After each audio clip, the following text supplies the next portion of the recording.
The evening was cold and damp. Street lamps cast dim reflections on the wet asphalt, and passers-by, wrapped in jackets, hurried toward the warmth of their homes.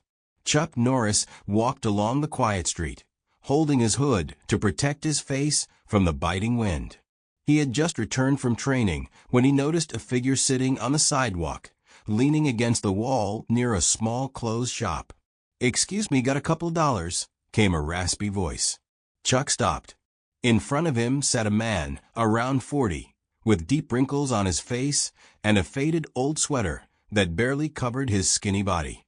Next to him stood an empty plastic cup with a coffee shop logo, containing a few small coins. "What do you need the money for?" Chuck leaned in to get a better look at the stranger. The man shrugged. "To buy booze. I just need something to warm up." Chuck studied him closely. There was fatigue in the man's eyes, but not just from a cold. There was a sense of hopelessness, as if life had long ago stopped giving him chances. "What's your name?" Chuck asked calmly. "Tom," the man replied, avoiding Chuck's gaze. Chuck sat down beside him and quietly said, "Tom, I'm not giving you money for alcohol, but I can buy you something to eat." Tom looked up in surprise. "Seriously?" "Yeah," Chuck nodded. They walked silently for a few blocks to the nearest supermarket. The store was warm, and the scent of fresh baked goods filled the air. Tom hesitated when they entered, but Chuck just smiled. "Get whatever you need." "I don't know." Tom hesitated, but when he saw Chuck was serious, he grabbed some bread, cheese, and a carton of milk. Chuck added a few bananas and a bar of chocolate to the basket. At the checkout, Tom awkwardly shifted from foot to foot. "This is too much." "It's fine," Chuck replied calmly, handing the cashier his card. Once outside, Tom lingered by the store door, clutching the bag of groceries. "Thank you." I don't even know how to repay you." Chuck smiled. "You can help yourself." Tom looked up at him in surprise. "What do you mean? You don't want to live on the street forever, right?" Chuck looked at him intently. "Of course not, but—" Tom lowered his head. "Who needs me? I'm nobody." "That's not true," Chuck said firmly. "If you want, I'll help you find a job. But you'll have to work on yourself first." Tom was silent for a long time. His gaze was tense, but there was a hint of hope in it. "You think I could still be useful to someone?" "Everyone deserves a second chance, Tom," Chuck said. "The only question is, are you ready to take it?" Tom sighed deeply and gave a shy smile. "Okay, let's try." Chuck nodded and extended his hand. Tom, hesitating slightly, shook it. When they left the store, the evening air was cold, but the fresh air helped Chuck clear his thoughts. The street wasn't very crowded, and the light from the street lamps flickered on the wet asphalt after the recent rain.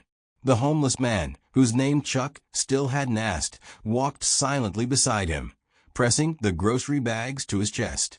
His hands were trembling from the cold, or perhaps from nerves. "What's your name?" Chuck asked, not breaking the calm atmosphere. "Mark," the man replied quietly. "Thank you for this. I'm not used to this." Chuck stopped and looked at him more closely. Mark was younger than he first seemed, probably in his early 30s. Beneath the dirty jacket and unshaven face was someone who once had a different life. Chuck could feel it. "Listen, Mark. You ended up here somehow. Everyone has their story. Do you want to share it?" Mark stopped, hesitating. His eyes darted, as though he was assessing whether he could trust him. "It's a long story," he finally said. "I've got time," Chuck replied calmly. Mark sat on a bench near the bus stop, and Chuck sat next to him. The street was quiet, with only occasional cars passing by, splashing puddles under their wheels. "I used to have a regular job," Mark began, looking down at his feet. "I worked for a construction company. It wasn't perfect, but the salary was enough to get by. Then everything went wrong. The company went bankrupt, and I lost my job. My wife couldn't handle it. She left, taking our son. I tried to find another job, but once you get pushed out of the system, getting back in is almost impossible." "But there are support services, right?" Chuck asked. Mark smiled bitterly. Theoretically, yes. But have you ever tried explaining to an employer why you have a 2-year gap in your resume? They look at you like you're a failure. And when you're sleeping on the street, you look the part. All the opportunities close off before you even get a chance. Chuck nodded. He had seen this before, people pushed to the margins of society not because of their own mistakes, but because of the system's indifference. "And how did you get to this point?" he asked carefully. Mark ran a hand across his face, pausing at his nose. "It started with beer, to drown out the thoughts. Then it turned into something stronger. At some point, it became a habit, and then a necessity. When you're living on the streets, alcohol helps you sleep. It helps you forget that you're a homeless person with no future." He looked at Chuck with eyes filled with a mix of shame and anger. "I know how that sounds, and I know what you think, but I'm not asking for pity. I've come to terms with this life. It's just, sometimes you want someone to see you as a person, not a problem." Chuck paused for a moment, gazing at the night sky. "But you still asked me for $10, he said. Mark nodded. "Yeah, but not to forget. I just wanted to warm up for a few hours." Chuck took a deep breath and clenched his fists. "Listen, Mark. If I told you there's another way out, would you believe me?" Mark gave him a doubtful look. "Another way out? I've tried every possible option." "Then let's try one more," Chuck said, getting up from the bench. "What do you mean?" "Tomorrow morning, I'll come here. If you're here, I'll help you find a job, and you'll get a chance to start over.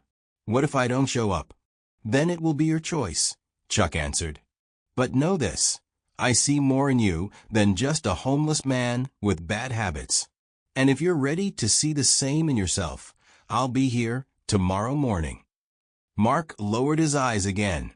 Chuck had already started to walk away when he heard his quiet voice. "Why are you doing this?" Chuck stopped but didn't turn around. "Because I know what it's like to start from zero. Sometimes we just need someone who believes in us before we believe in ourselves." He walked away, leaving Mark on the bench. The wind picked up dry leaves from the asphalt, swirling them through the air. Mark watched Chuck walk away, holding the grocery bags. A faint, almost imperceptible smile appeared on his face. The answer to whether he would show up tomorrow remained open.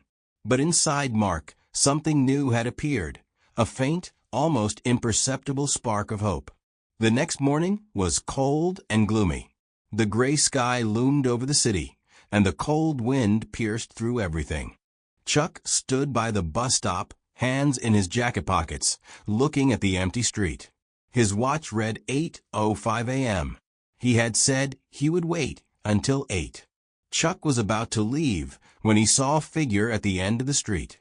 The worn-out figure in an old jacket walked slowly, as if fighting against itself. Mark looked tired, but there was no longer the emptiness in his eyes that Chuck had seen the previous evening. "You came," Chuck said, with a barely noticeable smile. "I almost didn't," Mark replied, stopping in front of him. "I woke up and thought it was pointless, that you were just feeling sorry for me. But then, I decided to give it a chance. And that's the most important thing," Chuck said, nodding. Mark nervously ran a hand through his hair. "All right, I'm here. What now?" Chuck glanced at his watch. "I have a friend. He runs an auto repair shop. It's not an ideal place, but he needs someone who's willing to work with their hands. I think you can handle it." "And if I can't?" Mark asked quietly. "Then we'll try something else," Chuck replied, touching his shoulder. "But we've got to start somewhere." Mark nodded, and they began walking toward the shop. Chuck walked slightly ahead, while Mark followed, still a little tense. But there was no longer the despair in his step that had been there the day before. A few blocks later, they reached a small auto repair shop with a sign that read Benny's Garage in large letters. By the entrance stood a man in a jumpsuit, his hands covered in grease, smoking a cigarette. "Chuck," he called out as they approached. "So this is him?" "Yeah, this is Mark," Chuck replied, nudging Mark forward. "Give him a chance. Benny looked Mark over, took a drag from his cigarette, and tossed the butt to the ground. "Can you work with tools?" he asked. "I used to," Mark answered.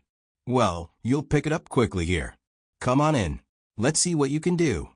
Mark turned to Chuck, almost expecting permission.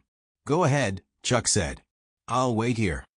Mark took a deep breath and disappeared through the door. Chuck stayed by the entrance, listening to the sounds of work coming from inside. A few minutes later, he heard Benny loudly explaining something, while Mark quietly responded. Chuck smiled and started to walk away. 2 weeks later, Chuck was again standing outside the same auto shop. He watched as Mark stood by the open hood of an old pickup truck, holding a wrench in his hands and attentively listening to Benny's instructions. "He's doing pretty well," Chuck heard Benny's voice behind him. "I knew he'd make it," Chuck said, not taking his eyes off Mark. "At first, he was a bit tense," Benny continued. "But now he works like he should. And he's not drinking. At least, not yet." "He won't go back to it," Chuck said confidently. Benny snorted. "And how do you know that?" Chuck paused for a moment. "Because I've been there too," he said quietly. Benny looked at him in surprise, but Chuck had already started toward Mark. "So how's it going?" he asked, stopping beside him. Mark looked up and wiped his hands on an old rag. "All right," he said. "I'm starting to feel it again." "Told you," Chuck smiled. Mark looked at him seriously. "Chuck, thank you." "Don't thank me. Just remember, this is only the beginning." Mark nodded, and for the first time in a long time, there was confidence in his eyes. Chuck patted him on the shoulder and walked away, knowing Mark would be fine. Because the most important thing had already happened. He had started to believe in himself. A few months passed. Spring was gradually taking over, driving away the winter gloom. The sun became warmer, and the city slowly came back to life. Mark worked at Benny's garage almost every day. He had gotten used to the constant smell of motor oil, the dirt under his nails, and the feeling of tension in his muscles by the end of the day. But it was good exhaustion, the kind that comes from honest work. Benny no longer looked at him with suspicion.